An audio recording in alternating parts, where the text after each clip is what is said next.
start to research and see the properties within stones, you see that it was not just aesthetic, but it was actually almost like a communication device. Um, Almost, and if you take your cell phone and if you look at your keypad, you'll see something similar. If you look at the keypad of your cell phone, they tried also to kind of emulate that structure, um, because obviously this breastplate created a gateway between the people, the chosen people, and the Creator. So as we look at some of these stones, you'll see, for example, quartz is one stone that is used in cell phones. Okay, um, these digital technology use stones, gemstones, as part of the communication between people. So there are properties there that we should examine and learn about, so that we don't ignore what these stones mean. Okay, so um, I studied somewhere that said that stones are actually a crystallization of light and energy. And so, for example, you would look at the rainbow or a spectrum. The rainbow has these various colors. Um, Now, I don't know the science of how a rainbow gets its colors. Okay, maybe that's for someone else to join in. Bring that in later on. But we can obviously see the colors. And so those same colors are able to manifest within the the earth, in the stones, in the rocks. So how that happens, we would need to pull in a geologist. We may have a geologist. I have a friend of mine that's actually a geologist. It would have been great for her to come in as well. Um, but we know that the light manifests within the stones because of the colors. And so I read somewhere that it says that the stones are the crystallization of the light. And so they were able to extract these stones through mining and shape the stones and put it in the breastplate of the priest, so that based on the instructions that they received, they were able to place them according to the instructions given to Moses, and it had the ability to communicate or to create a communication between the priest and the Creator and the people. So very fascinating story. So let's take a look at that particular story in Exodus 23:15. And I'm going to read it, but of course, obviously everyone can read. But for those who are just listening in, it says, verse 15, and thou shalt make the breastplate of judgment with cunning work. So, they sculpted out after the works of the ephod. Thou shalt make it of gold, of blue, and of purple, and of scarlet, which is red. So those are the royal colors: gold, blue, purple, scarlet, and fine twined linen shall you make it. 4 square it shall be, being doubled. So just talking about the thickness and the shape of the breastplate. A span shall be the length thereof, and a span shall be the breadth thereof. Okay, so it's square. And thou shalt set it in settings of stones, even 4 rows, as we see on the image, um, of stones. The first row, and then it starts to tell you what's going to be in each row. Shall be a sardius, a topaz, a carbuncle. This shall be the first row. The second row shall be an emerald, sapphire, and a diamond. The third row, a ligure, an agate, and an amethyst. The fourth row, a beryl, onyx, and a jasper. Now, obviously, the one that we have here isn't going, because you could visibly look and see that it's not the same colors. But we're going to go through it, okay? And they shall be set in gold in their enclosings. Gold is a conductor, Gold is a conductor of electricity. The stones have properties, and so somehow the arrangement, what if you have one arrangement off? Well, it's like saying, what if you have on your keypad of your cell phone where the nine is, you put the nine where the one is. When you die, you're not going to get out. You're not going to get through. So they had to be put as it was instructed. Um, verse 21, and the stone shall be with the names of the children of Israel, 12, according to their names. Like the engraving of a signet, everyone with his name shall they be according to the 12 tribes. So the stones and the stone colors also correlated with the tribes, aka the names of the sons. And for those who are interested in that, you could always look at Exodus 1, and it just gives you the names of the sons. So the tribes represented the names of the main patriarchs. The colors of the stones will also be the colors that those tribes or those patriarchs used, and they were represented in the breastplate of the high priest. That image to the left of this is an actual sketching of a West African high priest. Notice how he has the mitri and he has the 12 stones, which represent the 12 tribes. Okay, very important piece of history there. Do your own research. So the first stone, the sardius or the sardonyx, is the red band found in the sardonyx, a red carnelian or sard. It is a brownish red mineral, variety of chalcedony, silicon quartz, SiO2, colored by impurities of iron and oxide. So that's what it looks like. Sorry to take you guys through the geology / chemistry lesson, but this is what it looks like. And this stone represented, and some of this information, just a side note, you're going to look online and you have conflicting information about which tribe and the color. So for argument's sake, you take the tribal or the patriarch's correlation with a grain of salt, because there is conflicting information. So if you have anything that you can add, you can always shoot us an email, but this is the information that we have come across, okay? The eldest son of Jacob and Leah, he was the founder of the Israelite tribe of Reuben. This more than likely is his stone. If not, it will be another one of those stones mentioned. And the properties of this stone, it is a highly protective stone that embodies a variety of happiness, optimism, and confidence. It helps to boost your self-control and your level of personal power.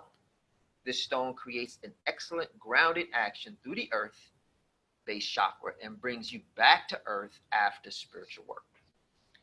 Now, I don't know this science. Sage has some additional information. Sage, are you here?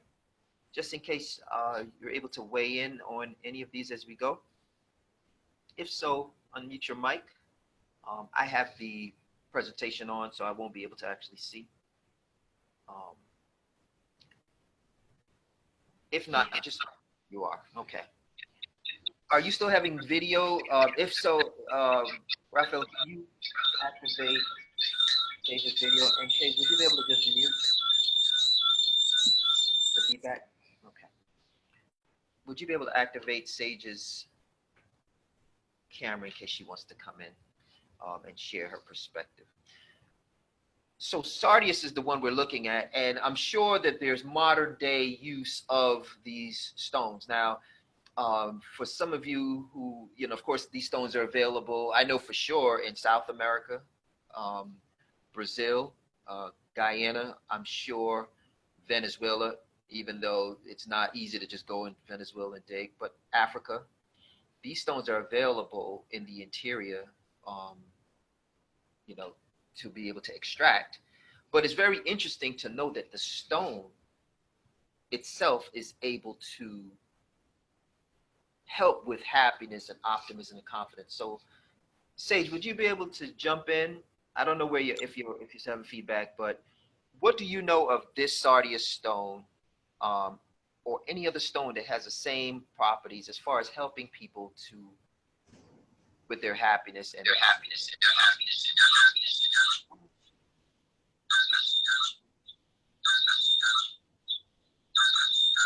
is there a way you can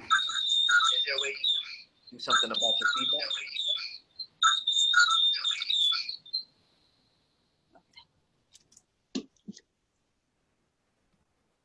You there? Yes. Okay, there you go. So the sardius stone, what do you know of that particular stone or any other, and how does someone's mood become affected by a gemstone? Okay, so the sardius stone, I had not had any knowledge of it until you presented that to me. Okay. But it is a form of carnelian, which I do know about carnelian. Carnelian is a protective stone, but it's also it's an orange stone, which means it correlates with the sacral chakra, and it helps to heal or to release any negative energies from the sacral chakra. So that's one aspect, and that's where I see where it's a protection stone and why they used it at that time. And stones have been in existence since the planet has been in existence. So there's different names. So even though they say sardonyx, that was the new term for me, but it's actually carnelian. Okay. So that's the more modern day name for this particular stone. And it's also a stone for creativity because it also is dealing with the sacral chakra as well. So it's a feminine, it's a stone for feminine energy protection and for creativity. Now, when you say sacral chakra, can you define that for us so we will know we're part of the body's a sacral chakra? And then tomorrow you're going to go more into chakras, right? But Yes. what Yes. is the sacral chakra, just for us to understand how it correlates with the carnelian or sardonyx? So the sacral chakra it sits in the area where where a woman's womb would sit, and that's why it's more governing of the feminine energy. Okay. And you can feel it if you're utilizing different energy practices, such as Reiki or prana, which we'll be discussing tomorrow as well. And if it's blocked, then it kind of like reduces the amount of energy that flows through it, which also can reduce the properties that go along with that. And if it's open, then that means you're more enhanced in those areas. So it just depends on where you are. And then I can even go further into that tomorrow as well, Okay. in terms of like how that happens, how one's chakras get blocked or how they vibrate more openly. Now, I also read that the same minerals that are in the earth, like you mentioned, these stones have been in the mantle of the earth since the beginning. Um, but I've also read that the human body has the same kind of minerals as the earth. Is that something that you've confirmed in your study as well? Yes, we have the same, we are connected to the earth. So the earth is us, we are the earth. And I'm not sure if everyone's heard of Dr. Sebi, but probably so. However, Dr. Sebi, that's one of the biggest things that he spoke on in terms of like how we're to heal our bodies is by making sure that we have the proper amount of minerals being added to our bodies. The food right now that we're eating, for the most part, in main like the main culture or society, is not going to produce any of those minerals for us. So we naturally have to rejuvenate the body through our food. That's what food is for. And the food that we eat, if it's grown properly and is coming from rich soil, it's going to naturally give us the minerals or replenish the minerals that we should have in our body. Okay. And that's a good point. With the plants, another colleague told me that when plants get their minerals from the earth, it actually takes the dirt and breaks the dirt down into a liquid form.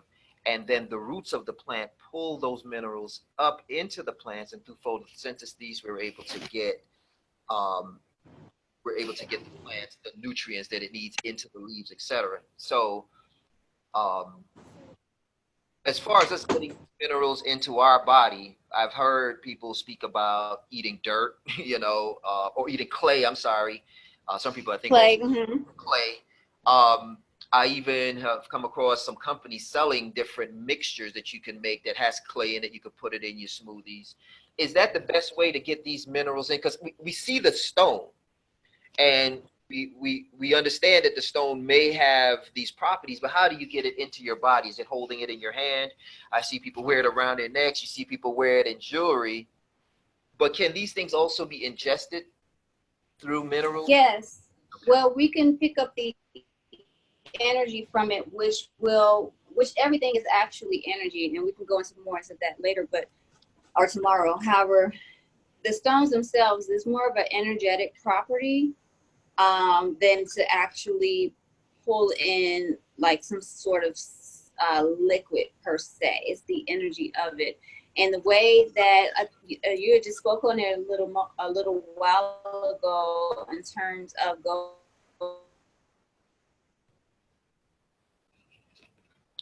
We lost you, Sage. Are you still there?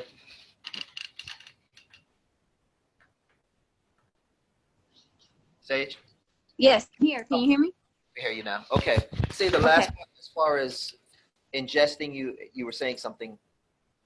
Oh yes. So, in terms of the ingestion of the stones, is more of an energetic component than a physical one.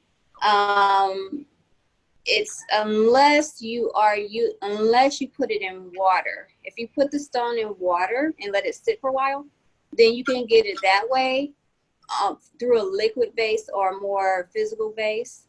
But in terms of utilizing the stones, you'll get more of the energy properties from either placing it directly on your chakras, or if you're in a more relaxed position, you'll get the energies a lot better. Like, let's say you're sleeping, and then you place some stones on your pillow. You can also get it from wearing it in jewelry. Like as you spoke earlier saying that gold is a conductor. So there's different types of conductor. Gold, I think, is the strongest one. And if you wear your stones in a gold setting or a silver setting, that will, even copper is good too. That will pull more of the energy from the stone Okay. into your body. And for people who may not understand, or if it seemed kind of mystical, in your cell phone are stones that help you to listen to these calls. So we know that these crystals or these gems have properties that allow conduction to happen. So we're investigating the science behind it. Uh, you should do your own research, but we're giving you an introduction to these properties and how it ties in with the ancient world and how it ties in with the modern world. But you do owe it to yourself to go and to dig deeper. When I realized that stones carry power, it's just the magnet. When I realized that the magnet itself, and I don't remember the actual scientific name of it, but it is a stone. And we know that it has power because of its magnetic connection to steel. So we know that something's going on in there. Um, we know that they use diamonds and lasers. Okay, so we know that there's something going on. We know that they used quartz in radio for radio communication.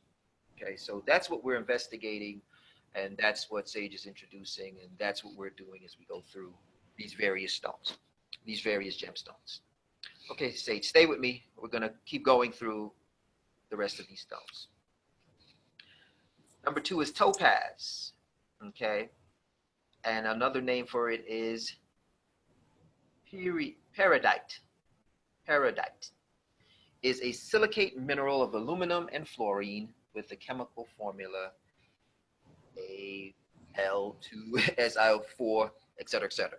Topaz crystallizes in the orthorhombic system. Maybe someone can explain what that is.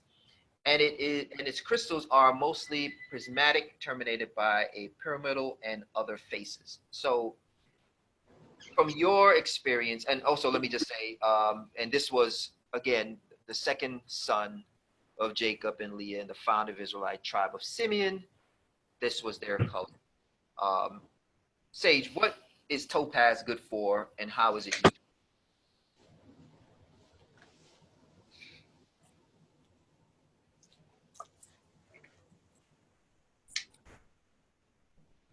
Did you say something? I didn't hear you. Yes, topaz. What is topaz used for, and how is it used based on your experience?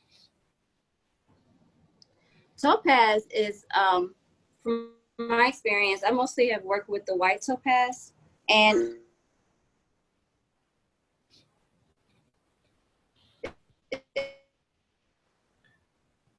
We're getting a bad connection with you, Sage. Is there a way we can get a better connection? So we want to make sure we get everything. it's more of a, can you hear me? Okay, hear you now. There's a little bit of a delay, so it'll chop up a little bit. So if you could start over and just say what topaz is good for. So I mostly have worked with the white topaz. White topaz tends, it is, when you're dealing with the white stone, it more so is there to bring a more purification or an enhancement to other stones. So that's what I pretty much have used white topaz for.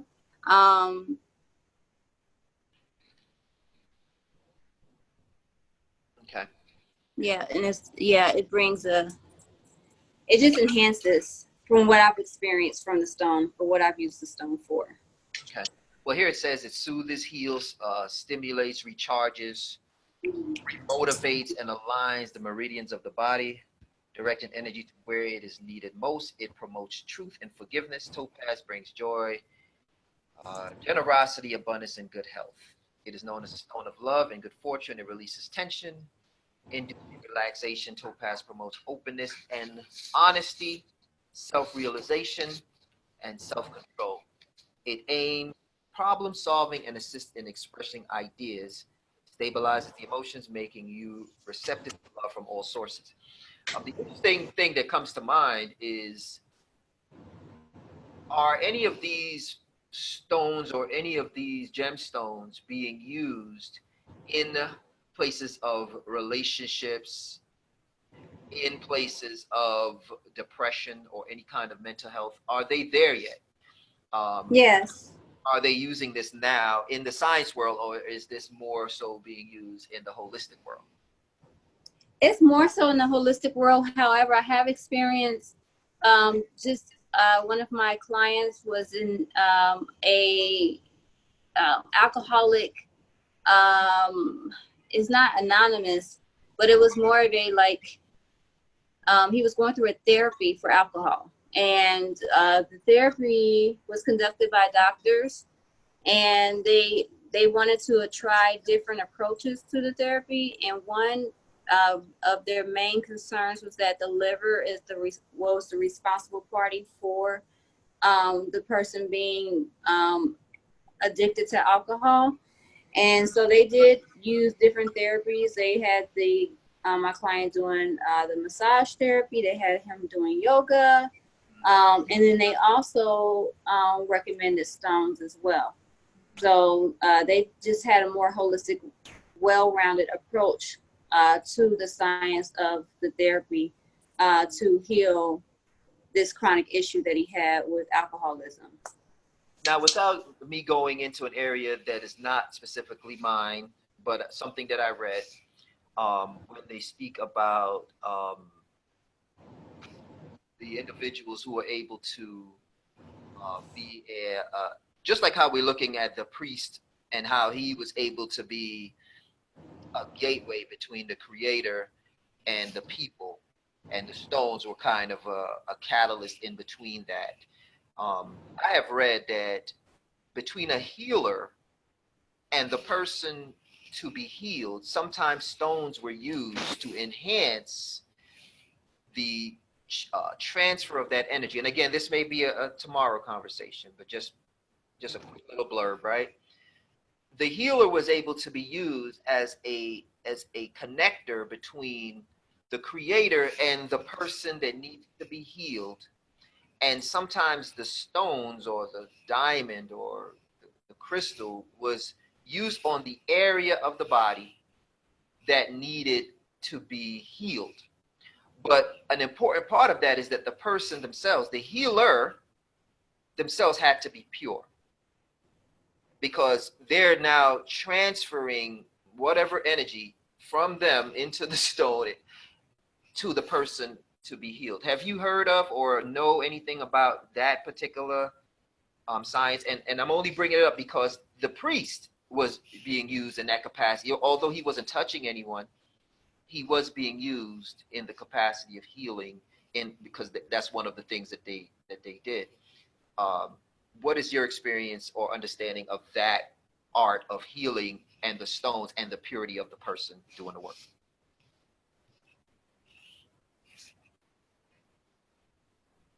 If you're talking, Sage, I can't hear you.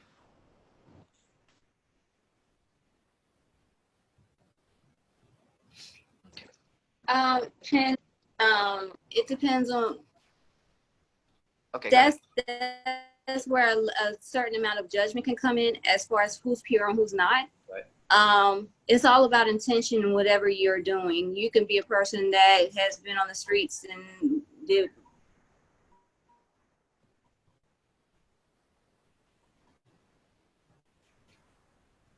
Can't hear you.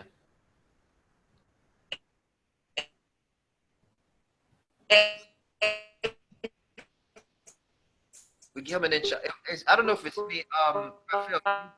I feel. If your intention is to heal something,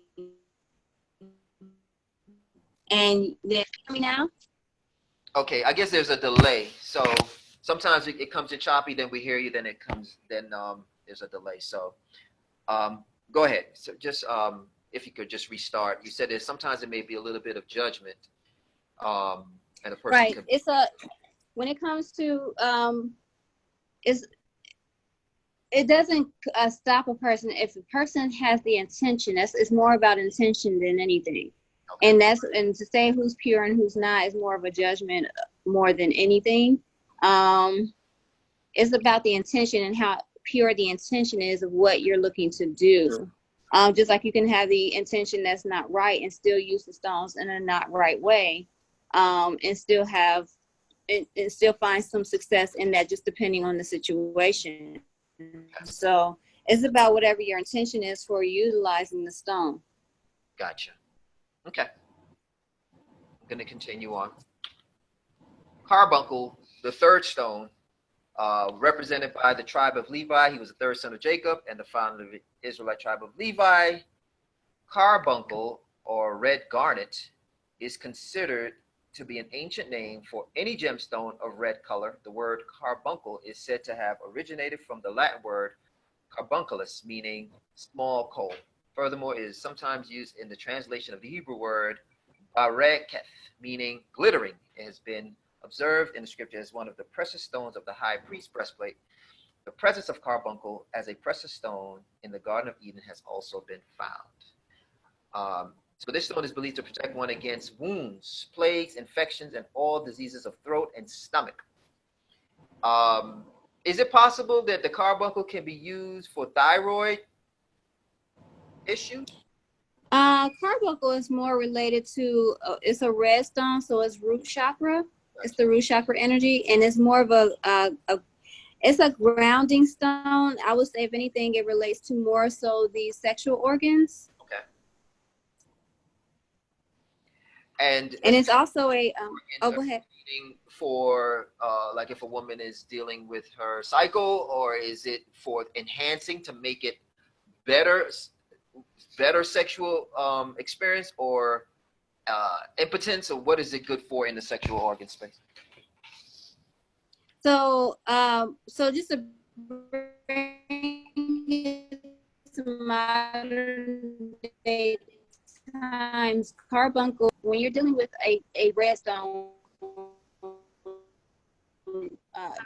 what you want from that is either to increase libido or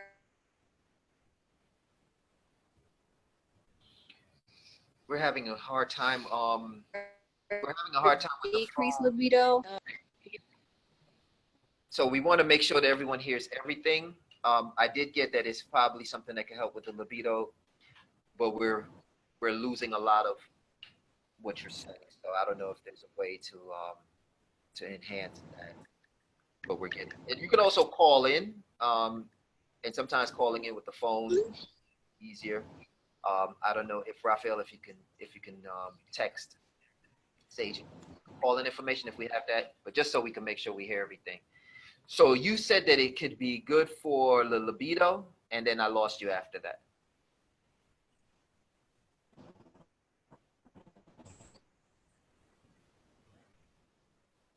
For example,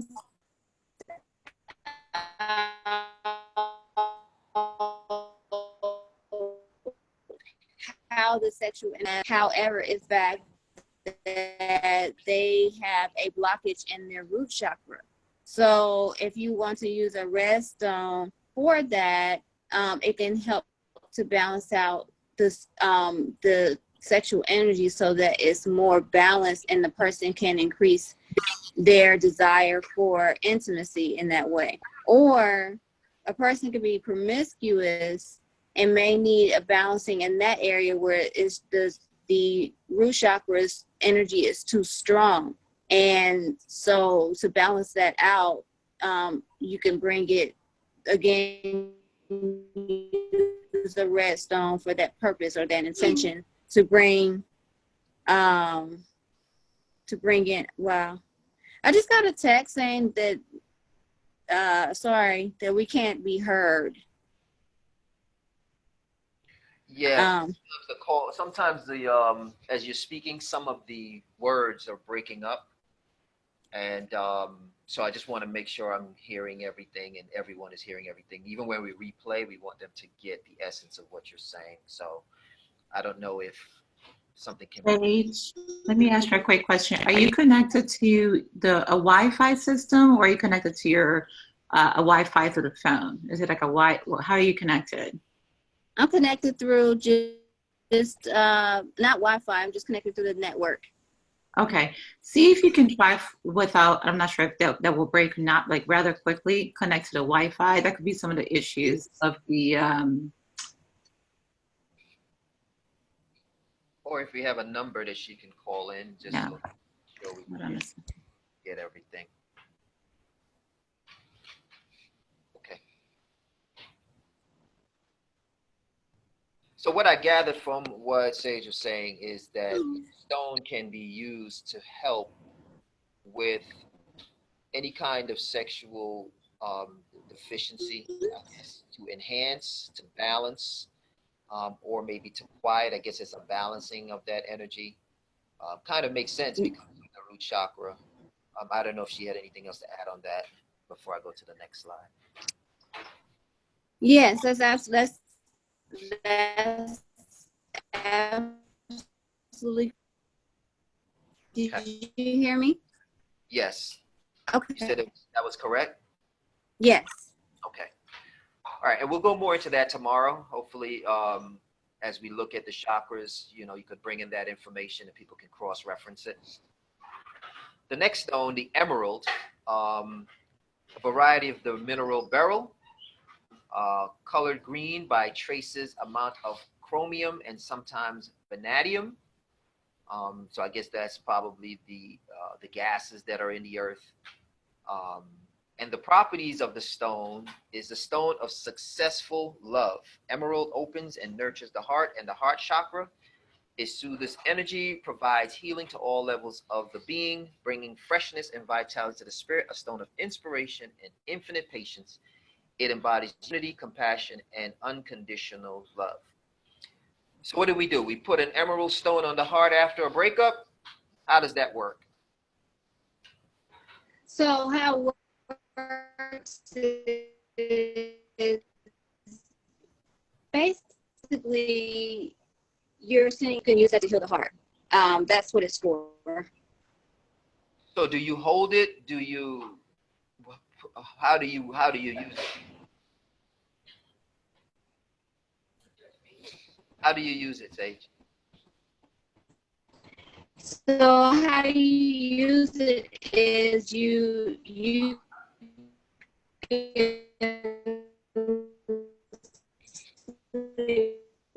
with it or you can put it in a different link session, like a Reiki session or some type of energetic healing session. You can use it for that as well.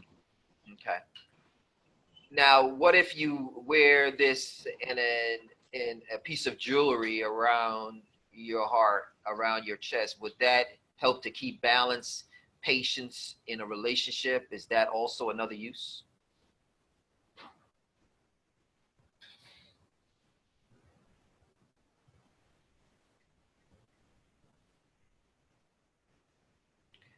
So I can't really hear Sage. But we'll come back to that. Again, some of these things we could even ask these questions tomorrow, and we're going to hope for a better connection. But we want to. Actually, it's Okay, so we'll go into that tomorrow. Okay, sapphire. Sapphire is a precious gemstone, a variety of the mineral corundum, consisting of aluminum oxide with traces amount of elements such as iron, titanium, chromium, vanadium, or magnesium. It is typically blue, very pretty stone. The magnificent and holy sapphire, in all its celestial hues, is a stone of wisdom, royalty of prophecy, and divine favor. It was a symbol of power and strength, but also of kindness and wise judgment, stimulates the third eye, health, reduces fever, helps eyes, and stops a bloody nose. I think it's also a precious stone. I mean, you always hear about sapphire. It's probably very expensive. What is sapphire good for, according to your experience, Sage, and how is it used? She got disconnected. She might be coming in through the phone. Yeah. Okay, so I'm going to continue. And then again, remember, tomorrow she's going to go into the chakras, and we can probably ask her that question, or towards the end if anyone has any questions. Diamond. They say diamond's a girl's best friend. A solid form of the element carbon with its atoms arranged in a crystal structure called diamond cubic. The properties are power, courage, willpower, activity, promotes spirituality, even ecstasy, cleansing, purifying, and releasing stone is matters of sexuality. Romans wore for courage, bravery, wear on the left arm.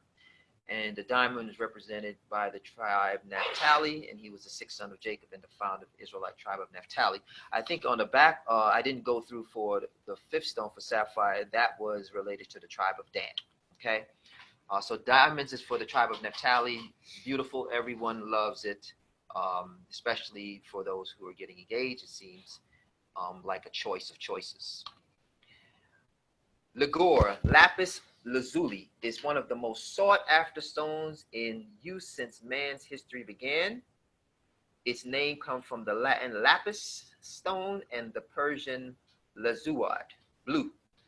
It is rock formed by multiple minerals, mostly lazurite, sodalite, calcite, and pyrite, and is a rich medium to royal blue with gold flecks, pyrites. So the properties of that, it is a healing and soothing. Simply touching the body with this stone improves your mental, physical, spiritual, psychic, and emotional condition. Lapis breaks the hold of the conscious mind and the subconscious psychic mind, and also initiative impulses to become known. He was the seventh son of Jacob, and the lapis stone is representative of the tribe of Gad. Very, very beautiful ligure stone. The agate is a translucent variety of microcrystalline quartz. It is used as a semi-precious stone when it is of desirable quality and color. Agate generally forms by the disposition of silica from groundwater in the cavities of indigenous rocks. And what is it good for? It is worn on the left arm to avoid envious thoughts and to remove spite. In other words, it makes its wearer amiable and agreeable. Placed in garden for crop abundance, health, reduces fever, cleanses blood. So the agate is used by the eighth son of Jacob and the son of Zilpah. He was the founder of the Israelite tribe of Asher. Um, and what's funny about that is that Asher, the word means happy. Okay, so it's funny how the stone is thought to remove spite. Okay, I think we need some of that in our community. Amethyst is the purple variety of the quartz mineral species. It is a gem that most commonly associated with the color purple. Even though there are other purple gems such as sapphire and tanzanite, amethyst purple color can range from a light lilac to a deep, intense royal color, and from brownish to vivid. Okay, and this stone was used by the son of Jacob of the tribe of Issachar. And the amethyst stone is the stone of peace. Under the pillow, it produces a peaceful sleep and pleasant, healing, even prophetic dreams. Hold in left hand to reduce stress gives the wearer courage, increased psychic awareness. Sage, what is the amethyst good for and how is it used? Amethyst is great for spiritual connection. It's good for having more clarity. It's also an excellent protection stone. It's also good for bringing more love into your life. So it has quite a few properties. And I actually have one here. It's similar to the one that you have on the picture. So okay. So amethyst is good to have. Now, quick question. Based on how the priests had them arranged, they knew what they were doing. Is it possible for you to do something negative by having the wrong stones in the wrong arrangement in the house? Like, can you have too many stones and create a negative because the stones are in proximity incorrectly? Or can you enhance a positive by having the stones properly arranged? Do you have any knowledge of that? It's more of intention than anything. Okay, so it goes back to that. Okay, good. Beryl. Beryl is a relatively rare silicate mineral with a chemical compound. Okay, you guys can read that. It is found in igneous and metamorphic rocks in many parts of the world. Beryl has served as a minor ore of beryllium, and color varieties of the minerals are amongst the world's most popular gemstones. And it says here that the property summons rain, guards wearer from deliberate psychic manipulation or persuasion, such as evangelists, some salespersons, and politicians. It helps retain coincides with the moon. For healing purposes, the beryl was considered to be excellent in relieving liver ailments, swollen glands, and disease of the eye. And it was used by the 10th son of Jacob, the founder of the Israelite tribe of Zebulon. What has been your experience with beryl and how is it used? I've never used beryls. These stones that you're bringing up, a lot of them are, I wouldn't say, some of the stones I have used that you've mentioned, but the terms or the names that were used, I was like, what is that? And then I researched it. I'm like, oh, that's just carnelian, or oh, that's just so it was just it's just a different name. But in particular, I have never used beryl. But from what I am getting from it, it's supposed to help elimination of toxins in the body, and also help with circulation and any pulmonary issues. So right, that's what I got from it. Swollen glands. So I guess maybe if anything is going wrong with your heart or your liver, that would be the stone to help with the swollen glands.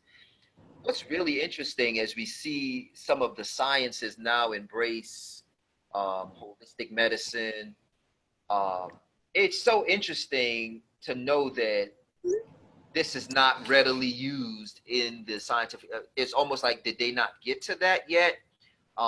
Because reading it, you wonder, well, how come this is not being used before an operation, for example? If someone has and I'm just using this broadly, if someone has cancer or they have something that's swollen or they have some kind of cyst, like why aren't these things being tried first rather than cutting people open and removing things, you know? So it just makes me wonder about that.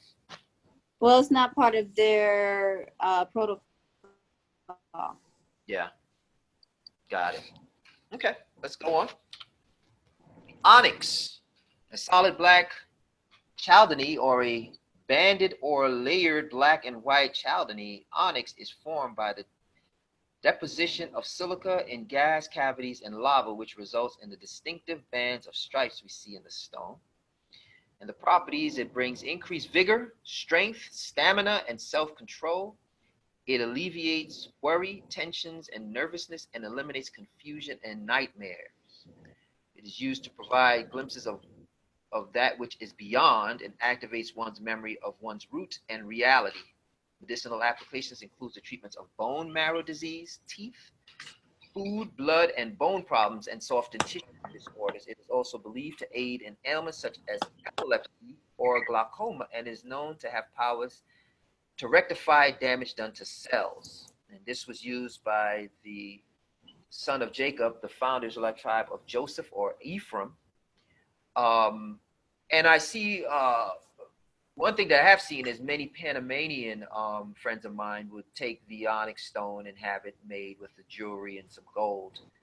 So I don't know if they know that knowledge or if it's kind of just for art or other purposes. But what have you seen, Sage, in regards to onyx, whether it's by the name onyx or chalcedony? What have you seen the use of it for? I've used it for like protection. Black stones, typically, their root chakra stones are very grounding, but they're also protection stones. And onyx is excellent for like psychic attacks.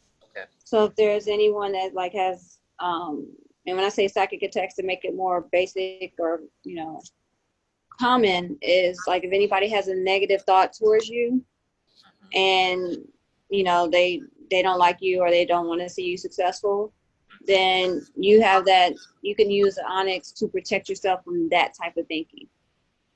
So it's the hater stone. It's the repelling of the hate. Yes, very much so. Got it. Okay. All right, let's move on.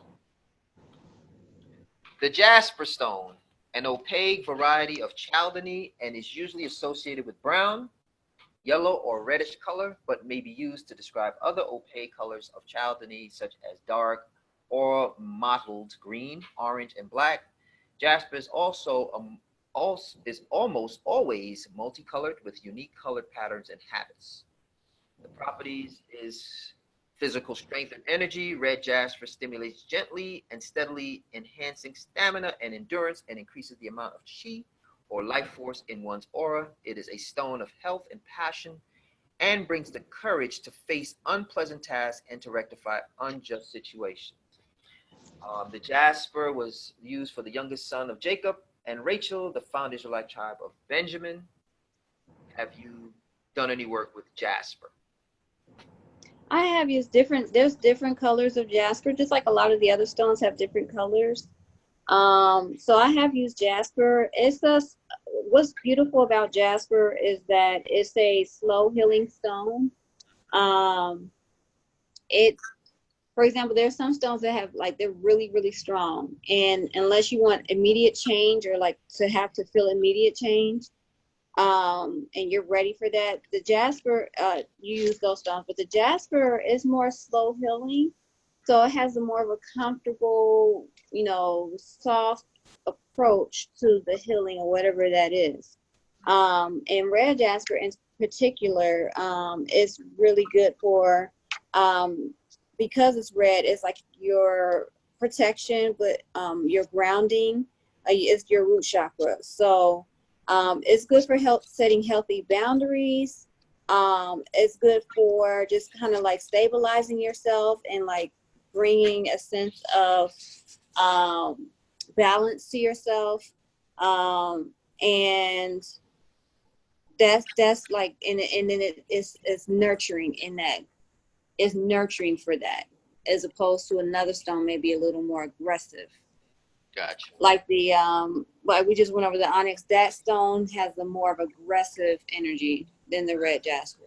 So one is a push. The onyx is defense. The jasper is more welcoming. Right. It's more not necessarily welcoming, because it again, it's a good for healthy boundaries. So let's say you're in a relationship, like let's say it's your mother, or if it's, you know, someone that there is love there and they don't necessarily want to hurt you, or they don't have any intentions of it, but they may be a little overbearing, and you're a person that, oh well, you're trying to more of a people pleaser.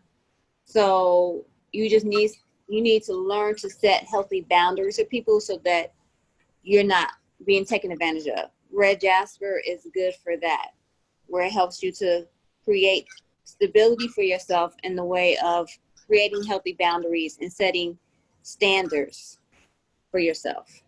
So it's like you have to do almost a personality test of yourself and then see what, if any of these stones will help you to balance out your personality with. To a degree, because we go through different things at different times. It's more of a, yes, that's true. We come here with set, we come here with set, a set makeup, sort of say. So we do have that component, but there's also things that we go through that we have to clear out and what we have to heal. Or there's different situations we may be in or under that we have to either move through, or we have to stand up and be tall for that particular situation. Like there may be a situation where, it's more being asked of us. We may need to step into a leadership position. And, now we have to have more confidence, and there's stones for that. We want to attract more wealth, there's stones for that.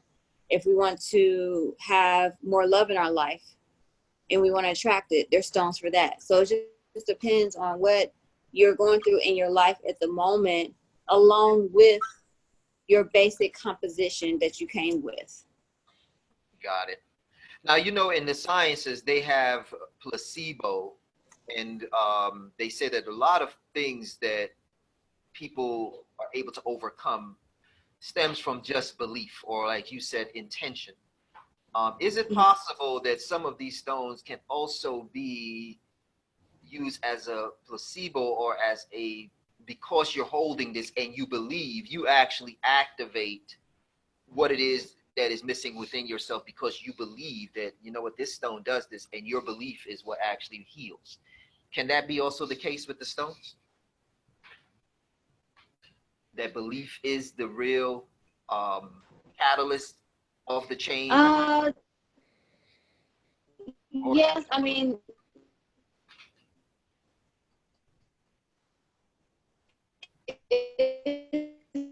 I wouldn't say it's a placebo, and because if you don't, you'll just block whatever energy that they have for you.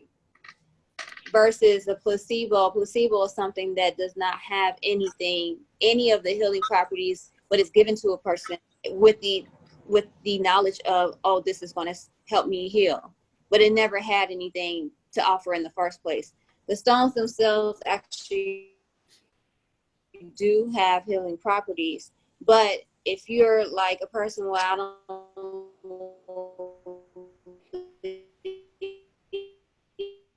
that, well, you'll block your own blessing to heal, and then you have to.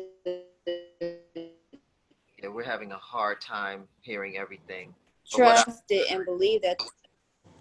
What I'm gathering for what you say, I'm piecing it together just so that whoever couldn't hear, is that the stones do have properties, and that, along with belief, can heal and can do the things, unlike a placebo that does not have any of those properties.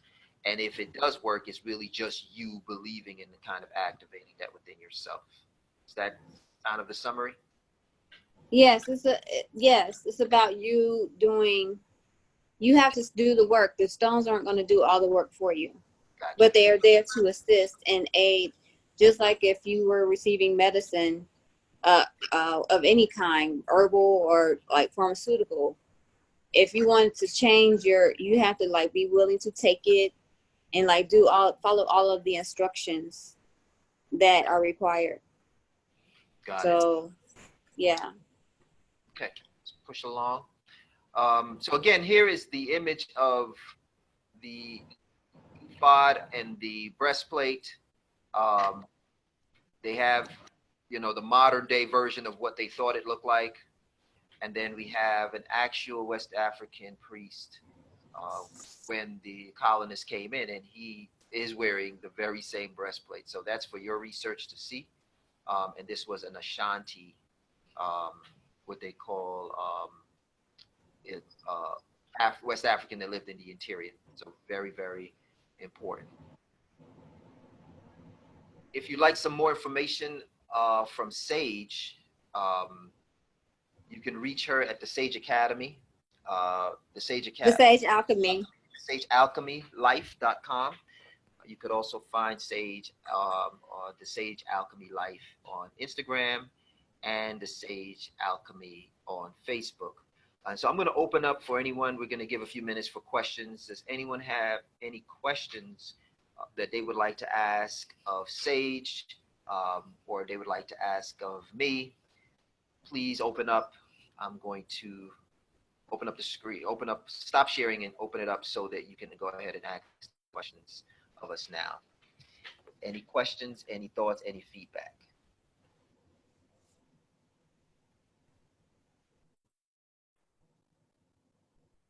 Yeah, I got a quick question. This is Kadima. How's everybody doing? Hi, how are you? Doing well. So being that you went through the 12 stones that that represent each tribe, did y'all ever do any research on identifying which stones were the Urim and Thummim? No, and that's a great question. No, haven't gone into that, but that would be a great research project to see what those are. I'm sure they still exist, but no. What about, did you ever come across any information you could share? I mean, no, that's something I've always, researched, but I couldn't really find any good information. I know what I discovered is that, of course, one was a white stone or somewhat of a clear stone. So I'm assuming it was some kind of a, clear quartz possibly. And the other one was a black stone. So it could have been some kind of, obsidian or onyx or something. So essentially it was a combination of a white and black stone that were used. So it's just, I never really found any good information on what exactly they were.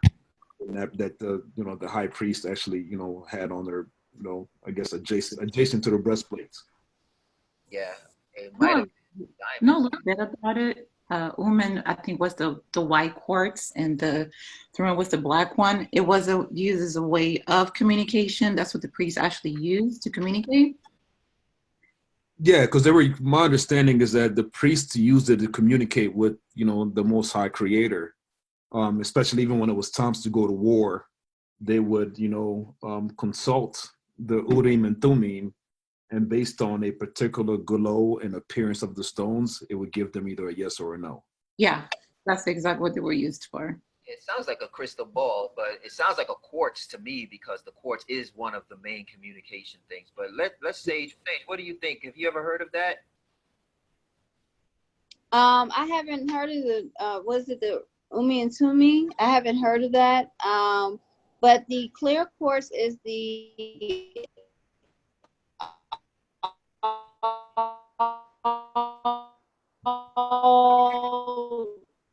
Yeah, we're having a hard time hearing you, Sage. It's the connection. Yeah, we're having a hard time. The connection is pretty bad, so we're missing that piece. Yeah,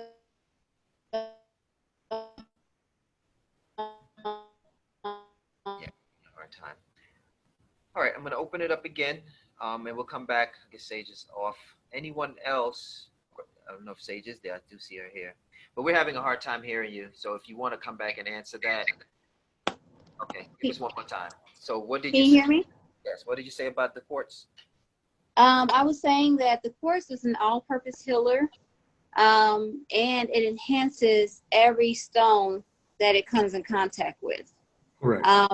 being that it's a white stone, it is one of the purer stones, but it is the purest stone of all the stones. The thing about quartz, though, if it's not cleansed properly, it will, it can hold on to negative energy.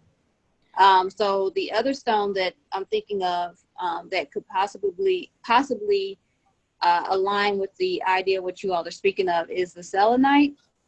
And that is the stone that actually connects directly with the divine, or your angels, or anyone in that angelic realm, like on the other side. And the selenite itself doesn't need to be cleansed. You can cleanse all of your stones with selenite. Okay. What was interesting about quartz, when I was in South America, Guyana, South America, in certain areas, they have a lot of white sand. And the white sand was used, this white sand, what they call silica sand, is the same sand. It's quartz. It's actually very much crushed up quartz. And it is the same sand that is used to make glass. And it's the same sand that is used in hourglasses. And so I just wonder about the conductive ability of that sand in its fine format. You know, if you have enough silica sand, would you get the same effect as if you had one ball of quartz or one hard quartz stone? I feel so. Yes, I think you will get a different vibration of it, because you're first is dealing with earth element. Anytime you're like, say for example, you're walking on earth with bare feet, you're grounding yourself. So just in that sense, it's like another level to that, than to just have a stone. And then also with it being purified with the salt, because the salt water is going to come up. So just all those different aspects that, like, it just brings a whole nother vibration to that. So definitely that would be an amazing way to cleanse your body and rejuvenate your spirit on so many ways. So to have a sand with that type of energy in the sand, along with the water, the salt water, and the grounding. That gives me a great idea. So we'll talk about that. Okay. Does anyone else have any questions that they would like to bring out for Sage or for anyone? And Kadima, thank you for that question. Anyone else? Definitely. Okay. I did have one quick question. I think I missed the beginning, right? I think when I jumped in, you guys were talking about the liver, and what stone was that apparently is good for the liver and cleansing that area? I think it was was that the lacite? That was red. Was it red jasper? I think it was the blue one. Raphael, do you remember what that stone was? I didn't want to have to come off of the screen. I'm looking at it right now. Let's see.